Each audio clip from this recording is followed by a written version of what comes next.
খুলনার 250 জেনারেল হাসপাতালে রোগীরা র্যাবিড ভ্যাকসিন টাকা দিয়ে কেনার ঘটনায় সরেজমিনে দেখে স্বাস্থ্যমন্ত্রী সর্দার মোহাম্মদ সাখাওয়াত হোসেন ধমকালেন হাসপাতালের তত্ত্বাবধায়ক ডক্টর মোহাম্মদ রফিকুল ইসলাম গাজীকে।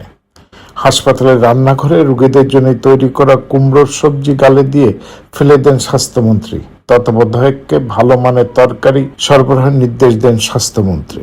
আজ বুধবার কোনো প্রোগ্রাম ছাড়াই স্বাস্থ্যমন্ত্রী আকস্মিক খুলনা জেনারেল হাসপাতালে পরিদর্শনে গিয়ে নানা অব্যবস্থাপনা ও অনিয়ম দেখে ক্ষুব্ধ হন। জেনারেল হাসপাতালে র্যাবিড ভ্যাকসিন কর্নার পরিদর্শনে গেলে ভুক্তভোগীরা স্বাস্থ্যমন্ত্রীকে ঘিরে ধরেন।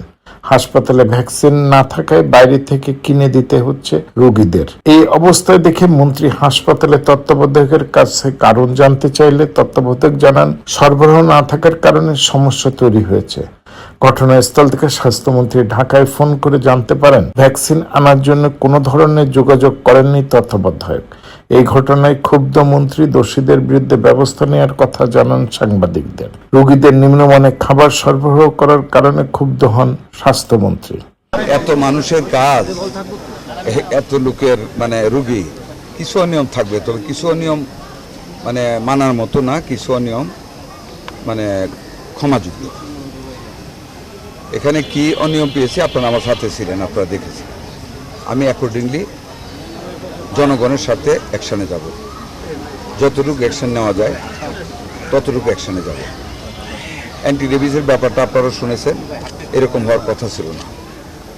এটা আমি দেখবো, আর একটু খতিয়ে দেখবো। আর আদারওয়াইজ যেটা ওয়ার্ডে আপনারা গেছেন, রুগীরা ভালো বলেছে। বাথরুম আমি দেখেছি, যেমন বলেছে রুগীরা ঠিক তেমন না, আপনারাও দেখতে পারেন। 103% আমরা টার্গেটকে ক্রস করেছি, 100%-এ। আমি ইনস্ট্রাকশন দিয়েছি, সব জায়গায় চলছে মাইকিং করার জন্য প্রত্যেক উপজেলায়, যে এখনও যারা টিকার বাইরে রয়ে গেছে তাদেরকে নিকটস্থ ক্যাম্পে এসে টিকাদানের জন্য এটা আমরা করেছি। আমাদের এটা কন্টিনিউ চলবেই। এ সময় তার সাথে খুলনা সিটি কর্পোরেশনের প্রশাসক নজরুল ইসলাম মঞ্জু ও জেলা প্রশাসক হুররে জান্নাত উপস্থিত ছিলেন। S M Habib, ATN Bangla, Khulna.